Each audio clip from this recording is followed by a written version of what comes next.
श्रीराम की वनवास यात्रा। श्रीराम 14 वर्ष के वनवास में से 12 साल रुके थे चित्रकूट में। इसके बाद 2 साल में सीता हरण और रावण का वध हुआ। 2 वर्ष पहले श्रीराम 14 वर्ष के वनवास में से 12 साल रुके थे चित्रकूट में। इसके बाद 2 साल में सीता हरण और रावण का वध हुआ। धर्म। त्रेता युग में राजा दशरथ के यहाँ भगवान विष्णु के 7वें अवतार श्रीराम का जन्म हुआ था। श्रीराम और सीता के विवाह के कुछ दिन बाद दशरथ उन्हें राजा बनाने की घोषणा कर चुके थे। राज्याभिषेक से ठीक पहले कैकई ने दशरथ से अपने 2 वर मांग लिए, श्रीराम को वनवास और भरत को राज्य। इसके बाद श्रीराम सीता और लक्ष्मण के साथ वनवास के चल दिए थे। वनवास 14 वर्षों का था। इसमें से करीब 12 वर्ष उन्होंने चित्रकूट में ही निवास किया, लेकिन इसके बाद वे चित्रकूट से पंचवटी पहुंचे। पंचवटी से सीता का हरण हो गया। इसके बाद सीता जी की खोज और रावण वध हुआ।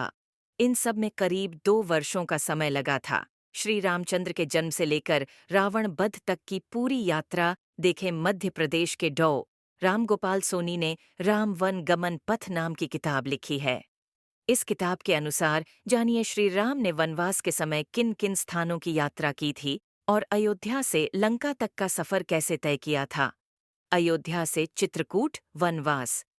जाते समय श्रीराम, लक्ष्मण और सीता अयोध्या से सुमंत्र के रथ में बैठकर निकले थे।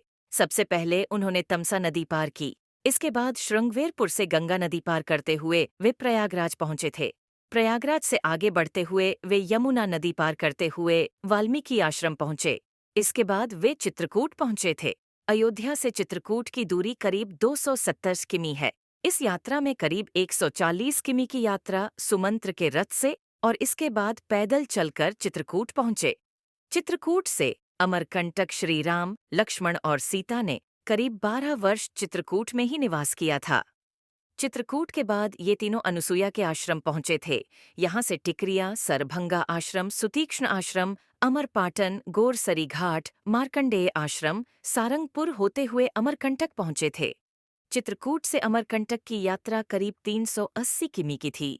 अमरकंटक से पंचवटी। अमरकंटक के बाद श्रीराम, लक्ष्मण और सीता पंचवटी की ओर चल दिए थे।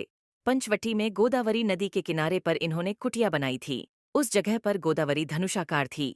यहीं श्रीराम और जटायु का परिचय हुआ था। जटायु ने श्रीराम को बताया था कि वे राजा दशरथ के मित्र हैं। पंचवटी में एक दिन सूर्पणखा पहुंच गई और वह श्रीराम पर मोहित हो गई थी। उसने श्रीराम से विवाह करने की बात कही तो श्रीराम ने मना कर दिया।